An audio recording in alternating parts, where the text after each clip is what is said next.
Ibu mertuaku menertawaiku saat suamiku menjatuhkan talak 3 di depan keluarga besarnya. Mereka mengira aku perempuan lemah yang bisa diinjak tanpa akibat. Mereka tak tahu siapa aku sebenarnya.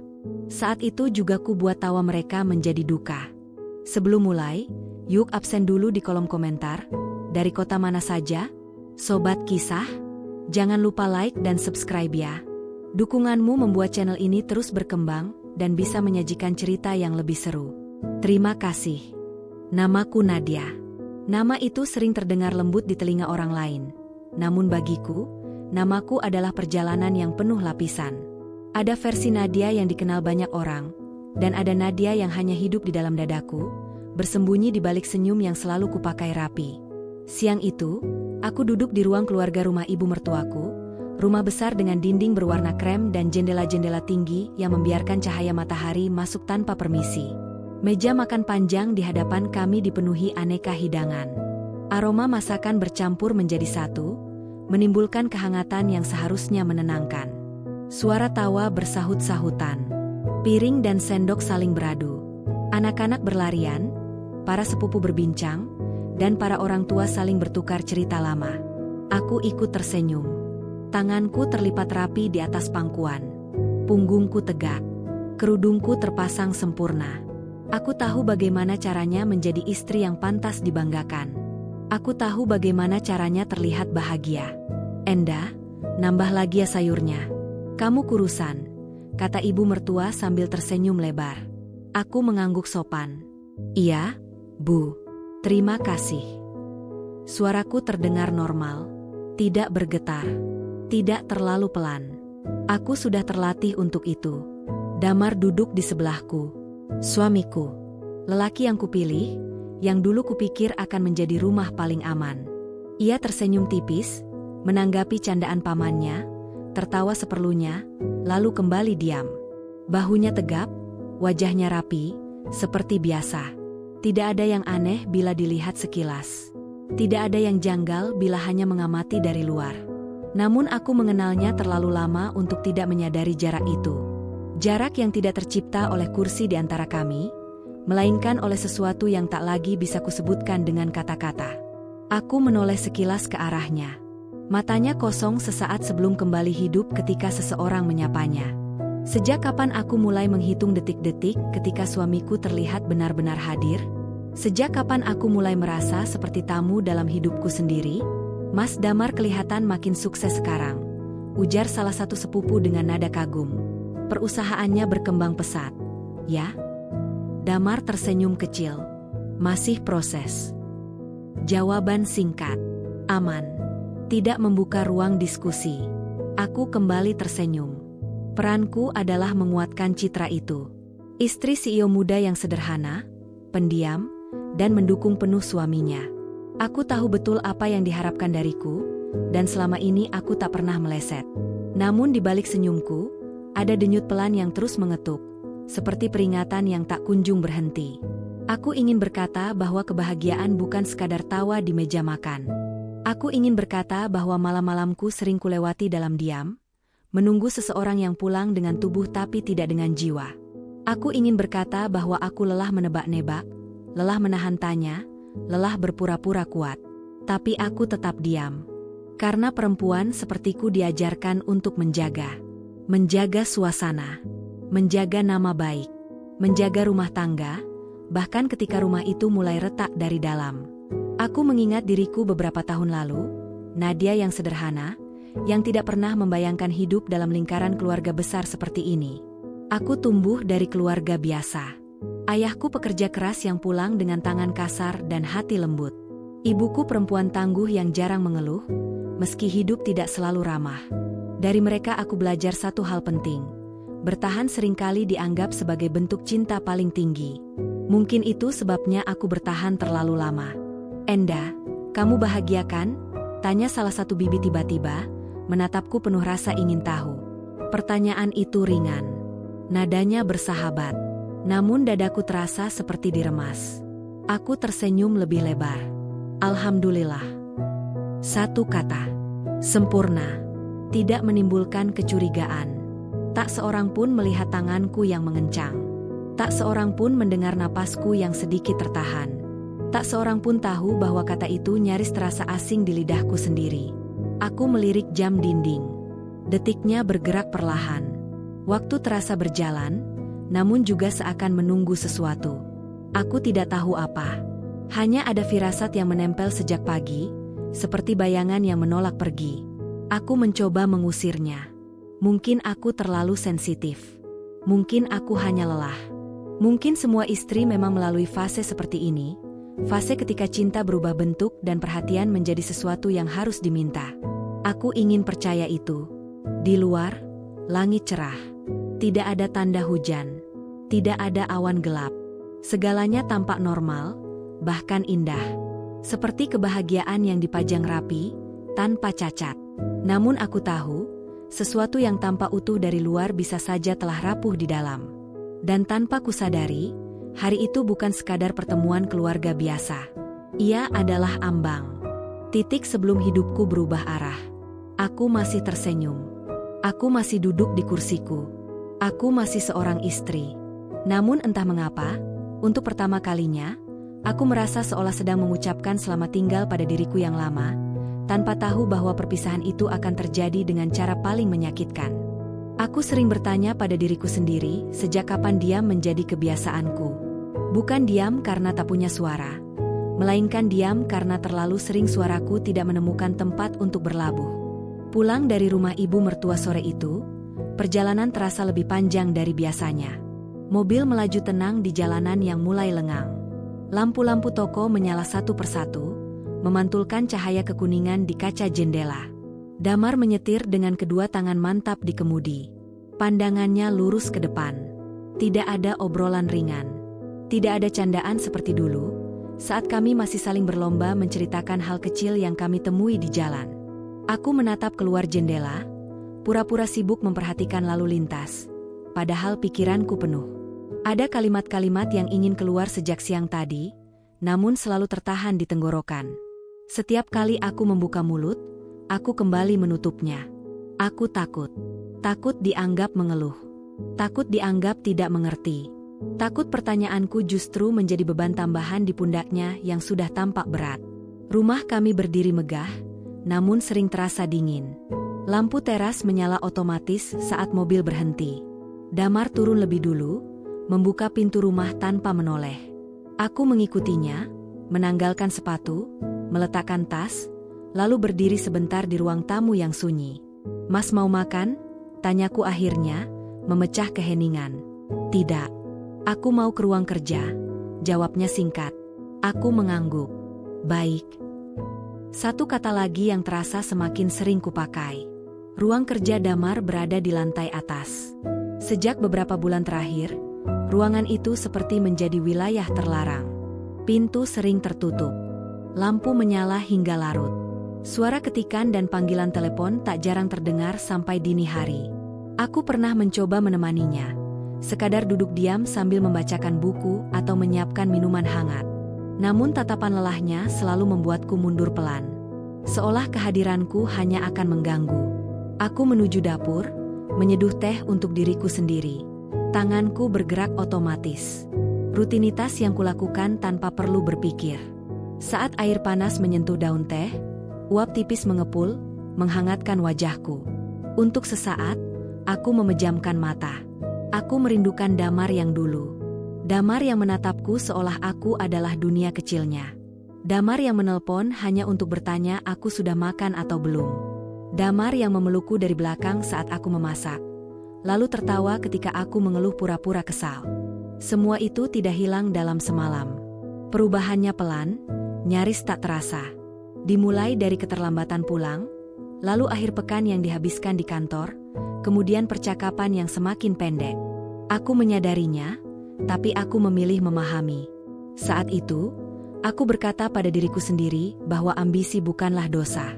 Bahwa laki-laki yang ingin berhasil membutuhkan ruang dan dukungan. Bahwa tugas istrinya adalah menjadi tenang di tengah badai. Aku menyesap tehku perlahan. Hangatnya tidak mampu menjalar sampai ke dada. Aku tahu Damar sedang berada di fase penting hidupnya. Aku tahu akuisisi perusahaan baru itu bukan hal sepele. Namanya sering disebut-sebut dalam keluarga sebagai kebanggaan. Ibu mertua sering memuji keberanian Damar mengambil langkah besar. Semua orang melihatnya sebagai kemenangan. Semua orang, kecuali aku. Bukan karena aku tidak bangga, melainkan karena aku melihat sisi lain yang tak terlihat. Lingkaran hitam di bawah matanya. Ketegangan di rahangnya. Cara ia sering terdiam terlalu lama, seolah sedang menghitung sesuatu yang tak bisa ia bagikan. Pernah suatu malam, aku memberanikan diri bertanya, "Mas, kamu baik-baik saja?" Ia menatapku lama, terlalu lama, lalu tersenyum tipis. "Kenapa tanya begitu?" Aku mengangkat bahu, berusaha terdengar santai.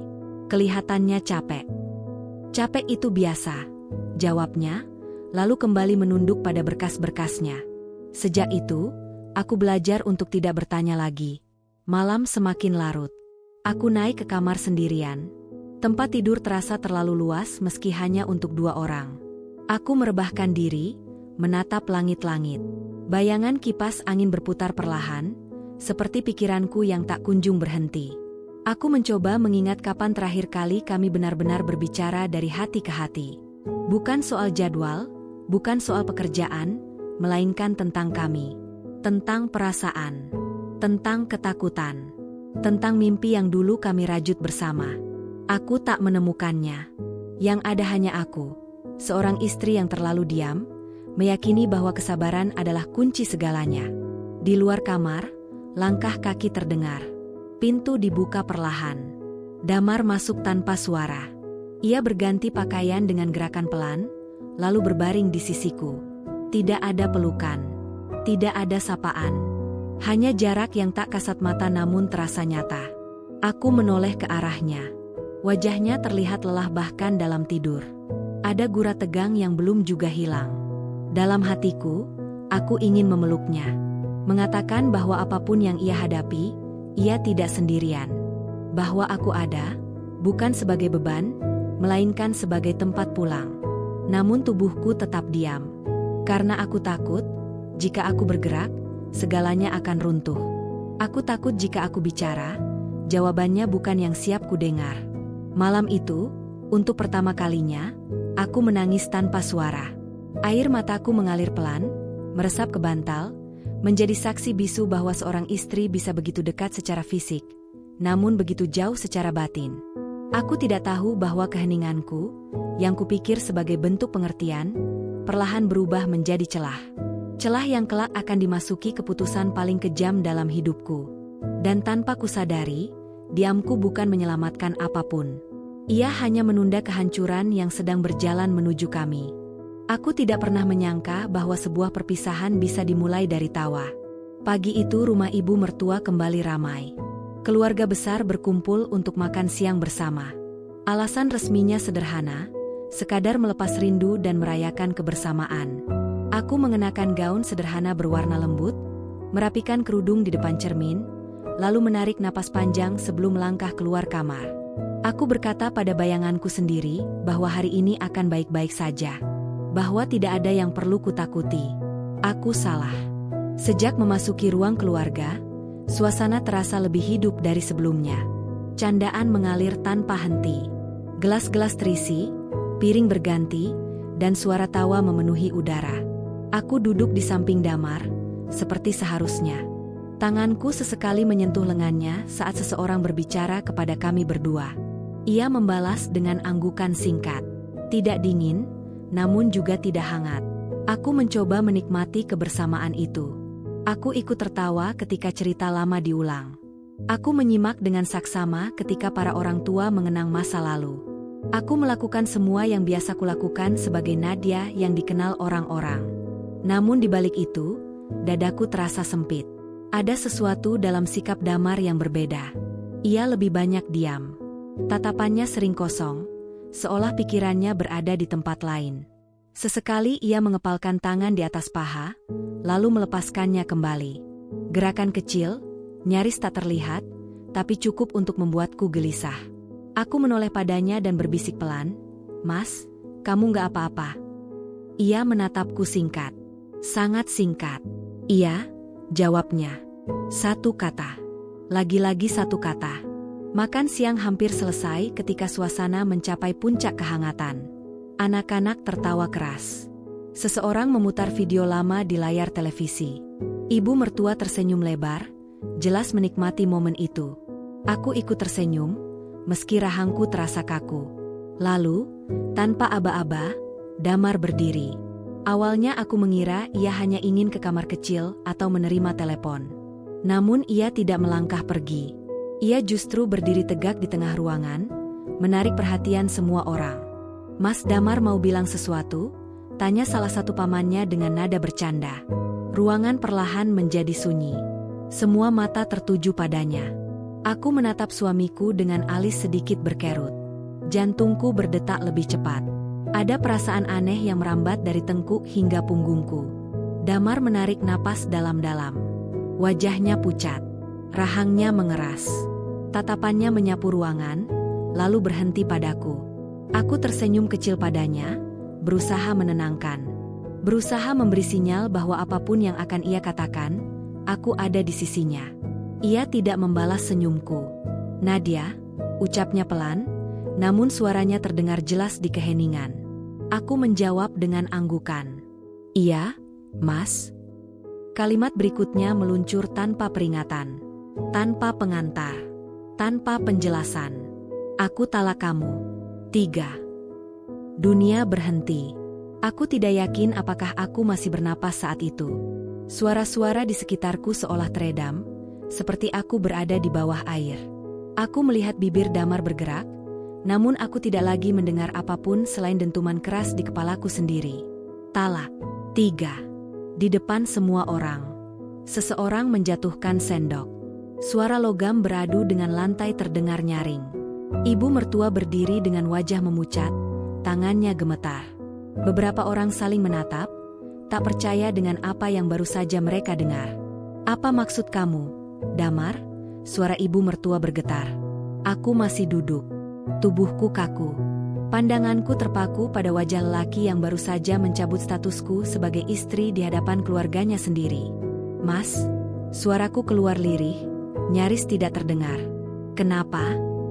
Ia tidak menjawab. Ia hanya menunduk, lalu berbalik sedikit, seolah menghindari tatapanku. Keributan mulai pecah. Ada yang memarahi Damar. Ada yang mencoba menenangkannya. Ada yang menatapku dengan iba. Ada pula yang terlihat bingung, tak tahu harus bereaksi bagaimana. Aku berdiri perlahan. Kakiku terasa lemas, namun aku memaksa diri tetap tegak. Semua mata kini beralih padaku. "Nadia," perempuan yang baru saja diceraikan di tengah tawa dan hidangan. "Ada salah apa saya?" tanyaku. Suaraku bergetar meski aku berusaha keras menahannya. "Kalau saya salah, bilang. Kalau saya kurang, katakan. Jangan seperti ini." Damar akhirnya menatapku. Matanya merah. Ada sesuatu di sana, sesuatu yang tak bisa kuterjemahkan. Penyesalan, ketakutan, atau justru kelegaan? "Maaf," katanya singkat. Satu kata itu terasa lebih menyakitkan daripada semua kemarahan. Ibu mertua tiba-tiba menangis. Tangannya memegangi dada, tubuhnya limbung hingga harus disangga oleh orang di sampingnya. Suasana berubah menjadi kacau. Beberapa orang mencoba menuntunku duduk. Yang lain mengejar Damar yang melangkah menjauh.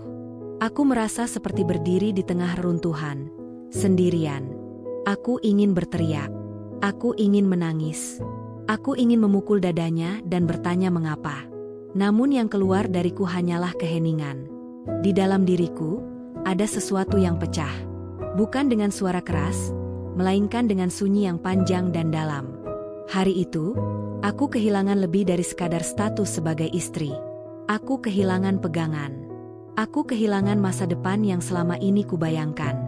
Aku kehilangan diriku sendiri di hadapan banyak orang, tanpa diberi kesempatan untuk mengerti apapun. Dan yang paling menyakitkan, aku tidak tahu apa yang telah kulakukan hingga pantas menerima semuanya. Talak itu dijatuhkan begitu saja. Di tengah tawa yang belum sempat menghilang. Di tengah keluarga yang kupanggil rumah. Aku tidak tahu bahwa keputusan itu bukan hanya tentang kami berdua. Aku tidak tahu bahwa di balik kata-kata itu, ada kehancuran lain yang sedang menunggu untuk terungkap. Yang ku tahu saat itu hanya satu. Hidupku, seperti yang ku kenal selama ini, telah berakhir di meja makan keluarga. Aku pulang dari rumah ibu mertua dengan langkah yang bukan lagi milikku. Entah bagaimana caranya, aku bisa duduk di kursi belakang mobil tanpa ingat kapan aku berdiri, kapan aku melangkah, atau siapa yang menuntunku. Wajah-wajah di sekelilingku kabur. Suara-suara terdengar jauh, seperti gema di lorong panjang yang gelap. Yang tersisa hanya satu kalimat yang terus berputar di kepalaku, memukul tanpa henti. Aku talak kamu. 3. Mobil melaju, membelah jalanan sore yang mulai sepi. Lampu lalu lintas berganti warna, kendaraan lain berlalu lalang, dan hidup di luar sana berjalan seperti biasa. Seolah tidak ada apapun yang berubah. Seolah dunia tidak baru saja runtuh di dalam dadaku. Aku menatap jendela, melihat pantulan wajahku sendiri. Wajah seorang perempuan yang tidak lagi tahu siapa dirinya. Mataku bengkak, bibirku pucat, namun air mataku justru tidak jatuh. Mungkin karena aku sudah terlalu kosong untuk menangis. Sesampainya di rumah, aku berdiri di depan pintu cukup lama. Rumah ini, dulu kupanggil rumah kami. Tempat aku menata hidup, merajut harapan, dan menanam mimpi kecil. Kini aku tidak yakin lagi apa hakku untuk melangkah masuk. Akhirnya, aku membuka pintu. Sunyi menyambutku. Tidak ada suara televisi. Tidak ada langkah kaki. Tidak ada kehadiran Damar. Ia tidak pulang bersamaku. Ia memilih tinggal, entah di mana, entah dengan siapa, entah untuk apa. Aku tidak punya tenaga untuk bertanya. Aku meletakkan tas di sofa, lalu berjalan pelan menyusuri ruang tamu. Setiap sudut terasa asing, padahal aku hafal betul letaknya. Foto pernikahan kami masih terpajang di dinding. Aku berdiri di depannya cukup lama. Di foto itu, aku tersenyum lebar. Damar memelukku dengan penuh keyakinan. Kami terlihat bahagia. Aku menatap foto itu seolah menatap dua orang yang tidak kukenal. Perempuan di foto itu adalah istri. Perempuan yang berdiri di ruang tamu ini, bukan lagi apa-apa. Aku naik ke kamar. Lemari pakaianku terbuka rapi. Tempat tidur masih terbuat sempurna. Tidak ada tanda perpisahan, kecuali perasaanku sendiri. Aku duduk di tepi ranjang, lalu menatap cincin di jariku. Tanganku bergetar saat aku melepaskannya. Benda kecil itu jatuh ke atas kasur tanpa suara. Namun dadaku terasa seperti dihantam keras. Aku bukan lagi istri. Aku juga belum menjadi perempuan bebas. Aku berada di ruang hampa, tanpa status, tanpa pegangan. Malam datang perlahan. Lampu-lampu rumah menyala satu persatu, namun tak ada yang benar-benar menerangi hatiku. Aku duduk di lantai kamar, memeluk lutut, membiarkan pikiranku berlarian tanpa arah. Pertanyaan demi pertanyaan bermunculan, saling bertabrakan. Apa salahku? Apa aku kurang berbakti?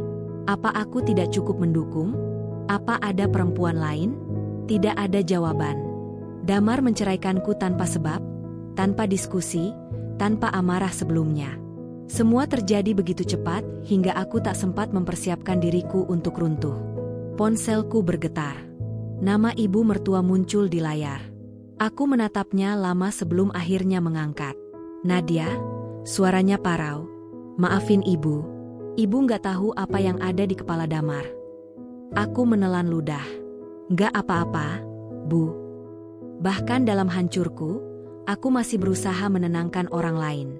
Ibu malu sama kamu. Lanjutnya, ibu janji akan bicara sama dia. Ini nggak benar. Aku menutup mata. Air mata akhirnya jatuh. Satu, lalu menyusul yang lain. Saya cuma pengen tahu, Bu, saya salah apa? Di seberang sana, ibu mertua terdiam. Diam yang terasa berat. Tidak ada yang salah dari kamu, katanya akhirnya, suaranya bergetar. Justru mungkin kami yang salah. Kalimat itu tidak memberiku kelegaan.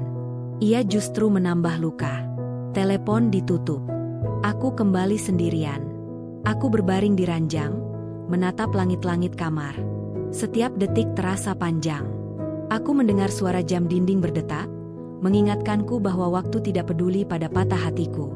Aku memejamkan mata, mencoba tidur, namun bayangan siang tadi terus muncul. Tatapan orang-orang. Bisikan pelan. Wajah Damar saat menjatuhkan tala itu. Semua berulang tanpa ampun. Aku menggigil, meski udara tidak dingin. Aku menarik selimut hingga menutupi tubuhku, seolah kain tipis itu bisa melindungiku dari rasa kehilangan yang begitu telanjang. Malam itu, aku tidak tidur sebagai istri. Aku juga tidak bangun sebagai perempuan merdeka. Aku terjebak di antara keduanya, di ruang tanpa nama, tanpa arah. Dan di tengah keheningan itu, untuk pertama kalinya sejak aku mengenal Damar, aku merasakan sesuatu yang jauh lebih menakutkan daripada kehilangan cinta. Aku merasa tidak dikenal. Seolah semua pengorbananku, kesabaranku, dan diamku tidak pernah benar-benar terlihat. Di luar kamar, hujan mulai turun pelan. Titiknya menyentuh atap, satu persatu, seperti ketukan lembut yang tak henti mengingatkanku bahwa malam ini akan panjang. Dan aku tahu, ini baru permulaan. Kehancuran yang sesungguhnya belum sepenuhnya menampakkan diri. Pagi datang tanpa permisi. Aku terbangun dengan kepala berat dan mata perih.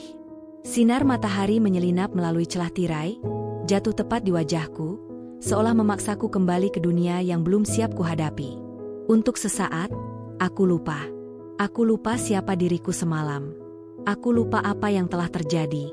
Lalu ingatan itu kembali, menghantam tanpa belas kasihan. Aku bangkit perlahan, duduk di tepi ranjang, menatap kamar yang kini terasa seperti kamar orang lain. Tidak ada pesan, tidak ada kabar, tidak ada suara dari Damar. Ponselku sunyi, kecuali beberapa pesan singkat dari saudara yang isinya penuh kebingungan dan simpati.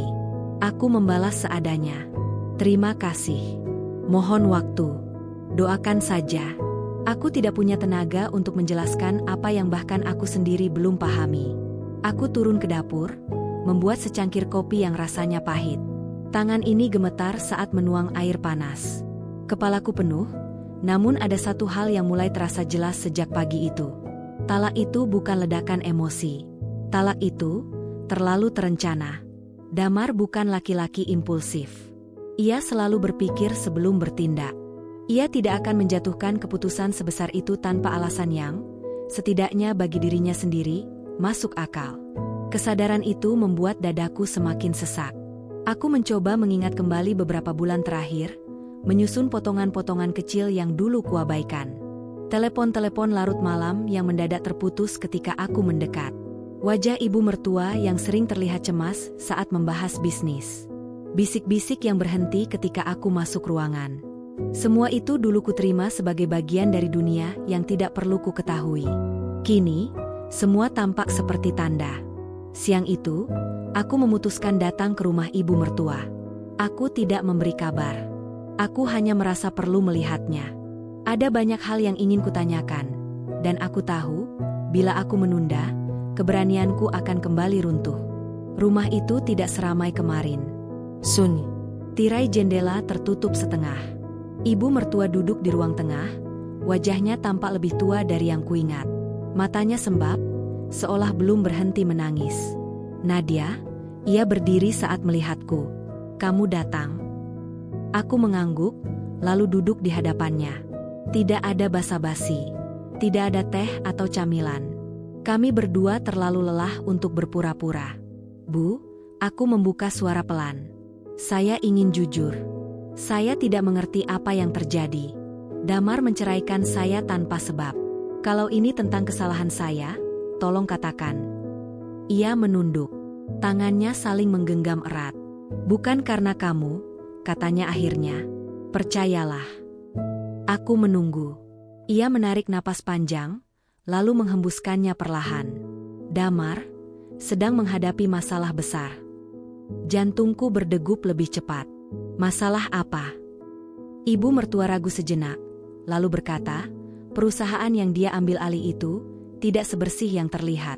Banyak kewajiban yang disembunyikan. Hutangnya besar. Sangat besar. Dunia terasa berputar pelan. Seberapa besar? Tanyaku.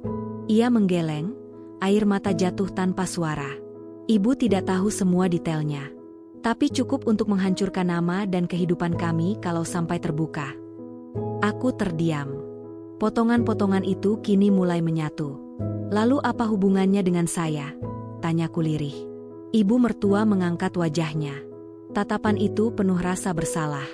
Damar berpikir, dengan menceraikan kamu, dia melindungimu. Kalimat itu terasa ironis. Melindungiku dengan menghancurkanku di depan semua orang. Melindungi dari apa, Bu? Dari kemungkinan terburuk, jawabnya pelan. Dari tuntutan, dari sorotan, dari kehancuran yang mungkin menyeret siapapun yang masih terikat secara hukum dengannya. Aku tertawa kecil. Bukan karena lucu, melainkan karena pahit. Jadi dia mengorbankan saya tanpa bicara apa-apa, demi merasa sebagai pahlawan. Ibu mertua menangis lebih keras. Ibu tidak membenarkan caranya. Ibu sudah melarang. Tapi dia keras kepala. Dia bilang ini satu-satunya jalan. Aku menunduk, menatap lantai. Hatiku bergetar hebat. Selama ini, aku mengira aku dijauhkan karena tidak cukup berarti. Ternyata aku dijauhkan karena dianggap terlalu berharga untuk dilibatkan. Kesadaran itu tidak membuatku lega. Justru sebaliknya. Aku berdiri. Kakiku lemas, namun aku memaksa diri tetap tegak. Bu, kalau begitu, saya tidak pernah diberi pilihan. Ia menatapku dengan mata basah. Maafkan ibu. Aku mengangguk. Saya pulang dulu. Dalam perjalanan pulang, kepalaku penuh. Marah, sedih, kecewa, semuanya bercampur. Aku memahami niatnya, namun aku tidak bisa menerima caranya. Tidak ada perlindungan yang dibangun dari kebohongan dan penghinaan. Malamnya, untuk pertama kalinya sejak talak itu dijatuhkan, Damar menghubungiku. Pesannya singkat. Kita perlu bicara. Aku menatap layar lama. Jantungku berdebar. Ada bagian dalam diriku yang ingin menolak. Ada bagian lain yang menuntut penjelasan. Aku membalas satu kata. Baik. Aku tidak tahu percakapan seperti apa yang menungguku. Yang ku tahu, retakan yang selama ini disembunyikan kini mulai terbuka. Dan apapun yang akan terungkap setelah ini, tidak ada lagi jalan untuk kembali berpura-pura baik-baik saja. Aku menunggu Damar di sebuah kafe kecil tak jauh dari kantor lamanya. Tempat itu dulu sering kami datangi ketika segalanya masih terasa ringan. Kini, setiap sudutnya menyimpan gema masa lalu yang menekan dadaku. Aku datang lebih dulu, memilih meja di sudut, punggung menghadap jendela. Aku ingin fokus. Aku tidak ingin terganggu oleh dunia luar. Ketika Damar datang, aku hampir tidak mengenalinya. Langkahnya tetap tegap, namun wajahnya kusut. Rambutnya tidak serapi biasanya. Matanya cekung, seolah sudah terlalu lama tidak tidur. Ia berhenti sejenak sebelum duduk di hadapanku, seperti seseorang yang sedang mengumpulkan keberanian. Kamu kelihatan capek, ucapku lebih dulu. Nada suaraku datar, bukan karena tidak peduli, melainkan karena aku takut emosiku meledak jika ku beri ruang. Ia mengangguk pelan. Aku memang capek. Kami terdiam. Pelayan datang, mencatat pesanan, lalu pergi. Keheningan kembali menyelimuti kami. Kali ini terasa lebih berat daripada sebelumnya. Aku sudah tahu, kataku akhirnya. Damar mengangkat wajahnya. Tahu apa? Masalah perusahaan itu, jawabku tanpa ragu. Tentang akuisisi yang gagal. Tentang hutang yang disembunyikan. Rahangnya mengeras. Ia memalingkan wajah, menatap meja. Ibu yang bilang. Aku mengangguk. Sebagian. Sisanya aku rangkai sendiri. Ia menghela napas panjang, lalu menyandarkan punggung. Untuk pertama kalinya sejak aku mengenalnya, Damar terlihat kalah. Aku tidak menyangka akan seburuk ini, katanya pelan. Awalnya semua laporan terlihat bersih. Proyeksi keuntungan menjanjikan. Aku pikir ini lompatan besar. Ternyata jebakan, potongku. Ia menutup mata. Iya. Suara itu terdengar rapuh. Sangat berbeda dari suara lelaki yang menjatuhkan talak di hadapan keluarga besar dengan wajah dingin. Kontras itu membuat dadaku bergetar. Hutang yang muncul jumlahnya tidak masuk akal. Lanjutnya, ada kewajiban lama yang sengaja tidak dicantumkan. Ada kontrak bermasalah. Ada potensi tuntutan hukum. Kalau semua ini terbuka, aku bisa kehilangan segalanya. Aku menatapnya tanpa berkedip. Dan solusimu adalah menceraikanku. Ia membuka mata. Tatapannya langsung mengarah padaku. Aku tidak mau kamu ikut terseret. Kamu tidak mau aku terseret, ulangku pelan, atau kamu tidak mau aku melihat kamu gagal. Kalimat itu membuatnya terdiam. Kamu tahu apa yang paling menyakitkan dari semua ini? Tanyaku, suaraku mulai bergetar.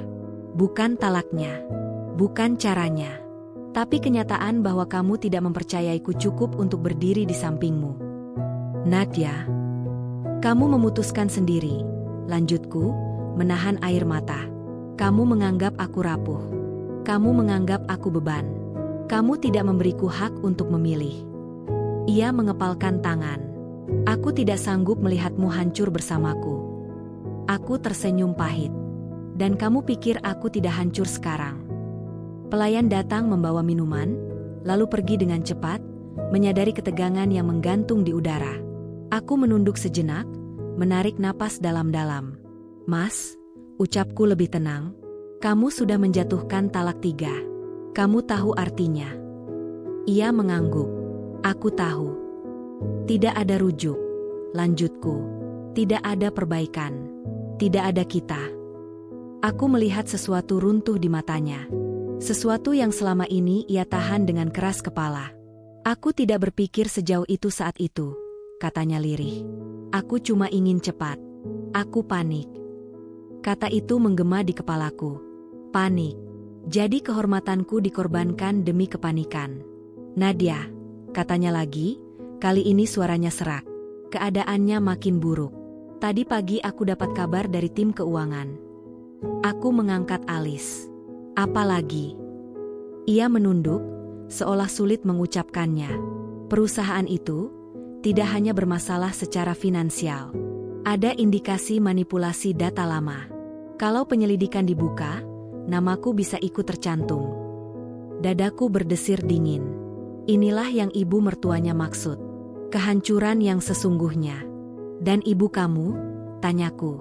Syok, jawabnya. Tekanan darahnya naik. Dokter minta dia banyak istirahat. Aku memejamkan mata sejenak. Di balik semua kemarahanku, ada empati yang masih hidup. Aku tahu bagaimana rasanya melihat orang tua goyah. Masalah ini bukan kecil, kataku pelan. Dan sekarang kamu sendirian menghadapinya. Ia menatapku, matanya merah. Itu sebabnya aku minta bertemu.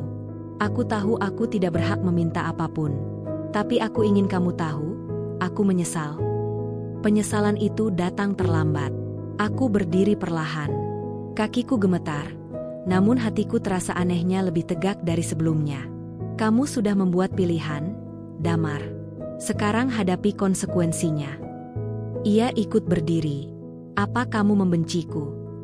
Aku menatapnya lama. Aku kecewa. Dan itu jauh lebih berat daripada benci. Aku melangkah pergi, meninggalkannya berdiri di tengah kafe dengan wajah yang akhirnya tak lagi mampu disembunyikan dari dunia. Di luar, udara terasa pengap. Langit mendung, seolah menahan hujan. Aku berjalan tanpa menoleh, air mataku jatuh bebas untuk pertama kalinya di ruang publik. Hari itu, aku akhirnya mengerti. Talak itu bukan akhir dari masalah. Ia adalah awal dari kehancuran yang sesungguhnya. Dan aku berada tepat di tengah pusaran, dipaksa kuat oleh keadaan yang tidak pernah kupilih. Aku pulang dengan tubuh gemetar, bukan karena udara, melainkan karena kenyataan yang akhirnya berdiri telanjang di hadapanku. Jalanan yang kulalui terasa asing, padahal aku hafal setiap tikungannya. Lampu-lampu kota menyala satu persatu, seperti saksi bisu dari hidup yang terus berjalan tanpa peduli pada luka seseorang. Sesampainya di rumah, aku tidak langsung masuk. Aku duduk di dalam mobil cukup lama, menatap setir, mencoba menenangkan napas. Pertemuan dengan Damar menguras sesuatu di dalam diriku. Bukan cinta, melainkan sisa kepercayaan yang selama ini kupelihara diam-diam. Ponselku kembali bergetar. Kali ini dari ibu mertua. Nadia, ucapnya terburu-buru ketika aku mengangkat. Kamu di mana? Di rumah, jawabku pelan. Bisa kesini sebentar? Ibu mohon. Nada suaranya membuat dadaku mengencang. Aku tidak bertanya lagi. Aku hanya menjawab iya, lalu kembali memutar arah. Rumah itu kini terasa berbeda. Tidak ada tawa, tidak ada aroma masakan. Hanya bau obat-obatan dan udara berat yang menekan dada. Ibu mertua terbaring di sofa, wajahnya pucat, matanya sembab. Damar berdiri di dekat jendela, punggungnya menghadapku. "Nadia datang," ucap salah satu tante dengan suara lirih. Aku mendekat, menggenggam tangan ibu mertua yang dingin. "Bu, bagaimana?" Ia membuka mata perlahan. Tatapannya lembab. "Ibu minta maaf," katanya dengan suara nyaris tak terdengar. "Ibu gagal jadi orang tua." Aku menelan ludah. "Bu, jangan bicara begitu." Ia menggeleng lemah. Ibu ikut mendorong Damar mengambil keputusan itu. "Ibu pikir, dengan menjauhkan kamu, setidaknya satu orang bisa selamat." Kalimat itu menghantamku lebih keras dari apapun yang diucapkan Damar. "Jadi benar," kataku pelan. "Talak itu keputusan bersama." Damar berbalik. Wajahnya tegang. "Jangan salahkan ibu." Aku tersenyum pahit. Aku tidak menyalahkan siapapun. Aku hanya ingin kejujuran. Ibu mertua menarik napas panjang, lalu berkata dengan susah payah, "Masalahnya lebih besar dari yang kamu tahu, Nadia." Ia memberi isyarat agar aku duduk. Tangannya gemetar ketika mengambil map coklat di meja. Map itu dibuka perlahan, menampakkan salinan dokumen yang penuh angka dan istilah hukum. "Ada pinjaman atas nama pribadi," katanya. "Ada jaminan yang melibatkan aset keluarga. Bahkan, ada risiko penyitaan." Aku menatap kertas-kertas itu tanpa benar-benar membaca. Kepalaku berdengung. "Dan saya diceraikan agar tidak ikut terseret semua ini." "Iya," jawabnya lirih. "Ibu takut kamu hancur." Aku tertawa kecil, getir. "Bu, saya sudah hancur." Ruangan itu sunyi. Tidak ada yang menyanggah.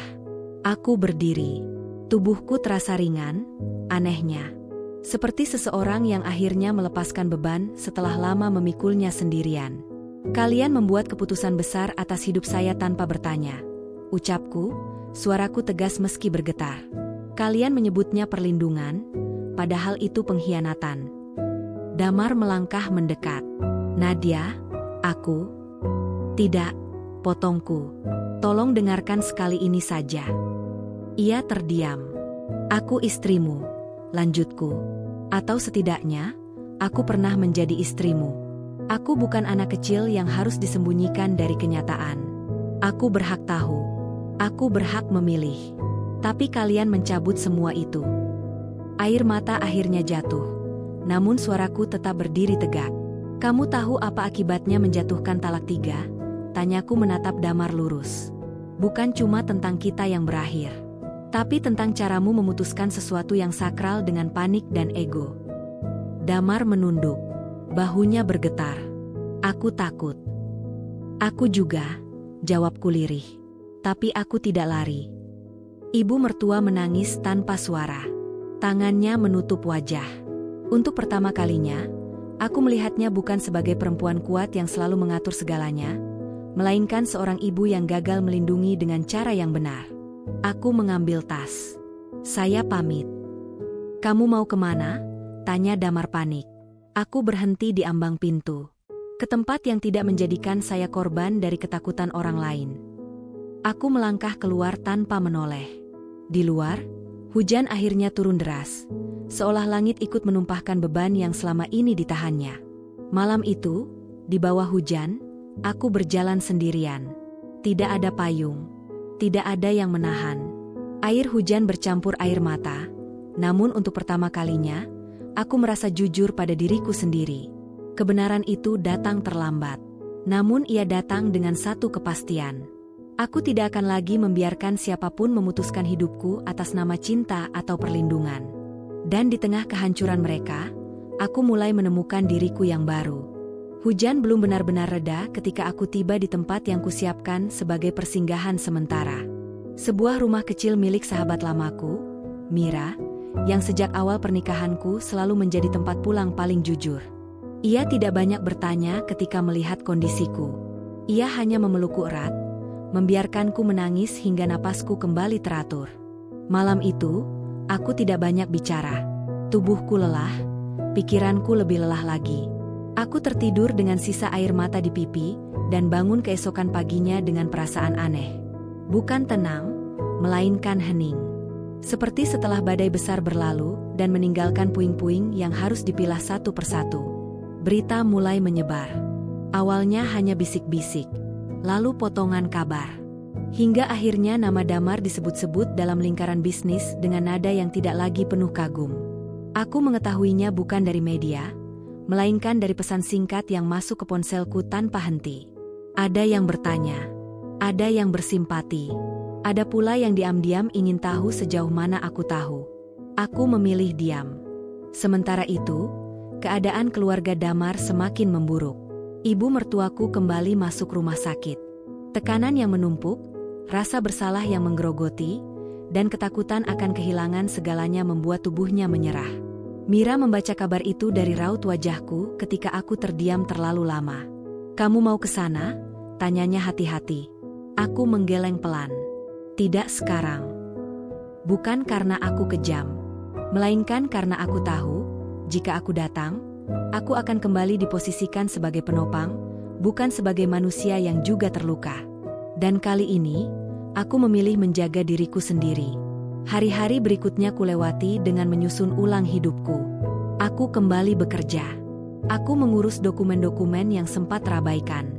Aku mengembalikan namaku ke dalam hidupku sendiri, tanpa embel-embel siapapun. Namun kenyataan tidak berhenti mengejarku. Suatu sore, Damar datang. Aku terkejut ketika melihatnya berdiri di depan rumah Mira. Tubuhnya kurus. Wajahnya pucat. Jas mahal yang dulu selalu melekat kini tergantung longgar di badannya. "Aku cuma mau bicara," katanya. Aku menghela napas, lalu mengangguk.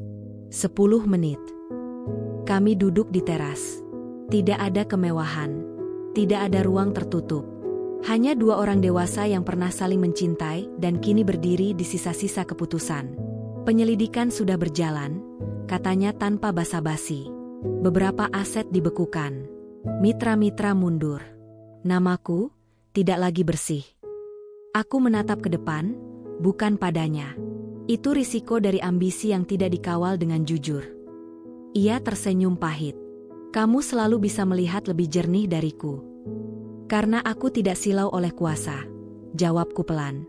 Ia terdiam, lalu berkata, "Aku kehilangan hampir semuanya." Aku menoleh. "Hampir?" Ia menatapku, matanya berkaca-kaca. "Kamu." Aku menggeleng perlahan. "Aku bukan barang yang bisa hilang atau diselamatkan, Damar. Aku pergi karena kamu melepas." Ia menunduk. "Kalau waktu bisa diputar." "Tidak bisa," potongku. "Dan meski bisa, aku tidak yakin kamu akan memilih berbeda. Ambisi sudah terlalu lama memimpin hidupmu." Ia terdiam lama, lalu berdiri. "Aku cuma ingin kamu tahu, aku benar-benar menyesal." Aku berdiri mengikutinya.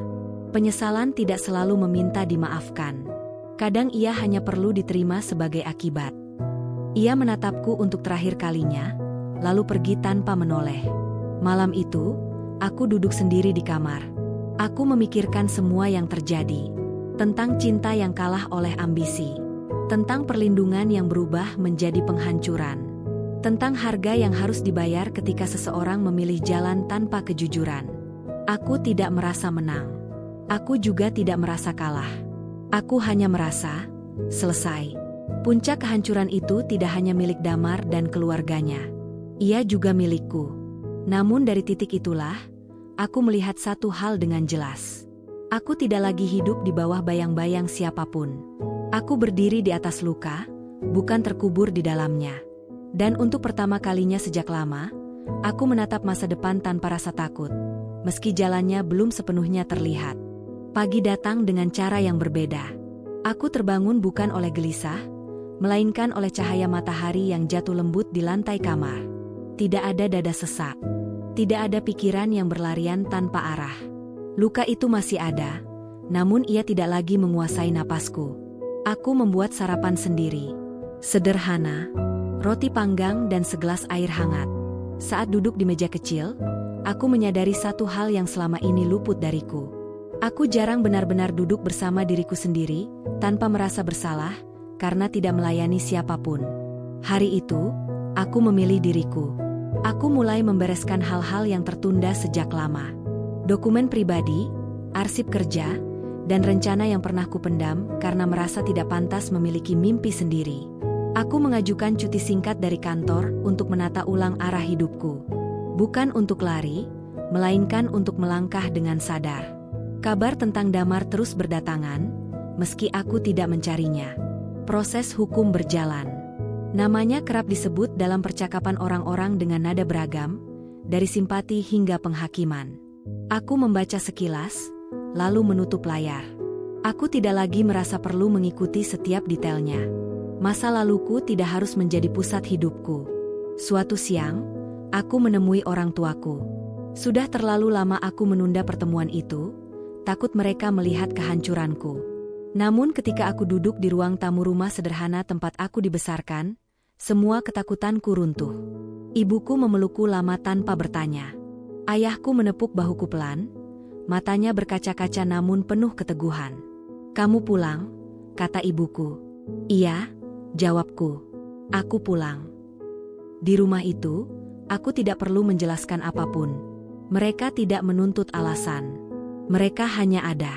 Seperti dulu, ketika aku belum menjadi istri siapapun dan belum memikul ekspektasi orang lain.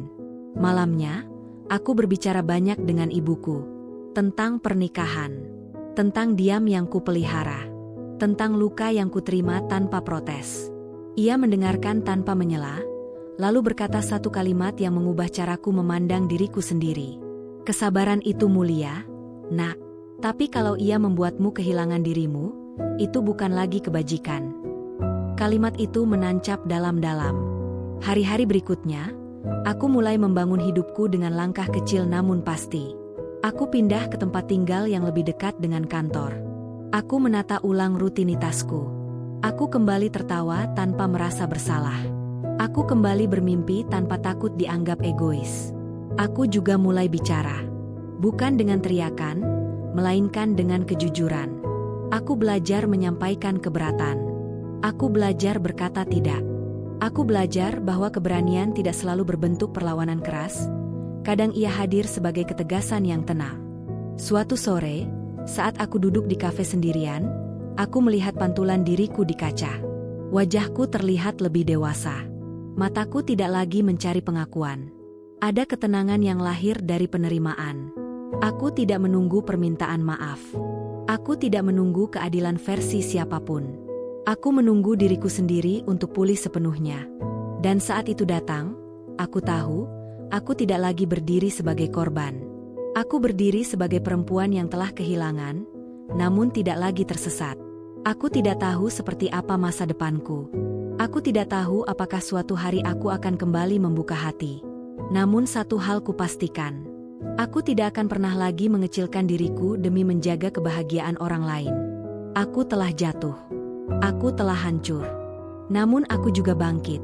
Dengan caraku sendiri, tanpa dendam, tanpa kebencian. Dan di titik itu, aku menyadari bahwa kekuatan sejati bukan terletak pada bertahan dalam luka, melainkan pada keberanian untuk melangkah keluar darinya. Aku berdiri di depan jendela kantorku, menatap kota yang bergerak dengan ritmenya sendiri. Dari lantai tinggi ini, segalanya tampak kecil. Mobil-mobil menjadi garis-garis bergerak, manusia menjadi titik-titik yang sibuk mengejar arah masing-masing. Dulu, pemandangan seperti ini membuatku merasa tidak berarti. Kini, justru sebaliknya. Aku merasa cukup.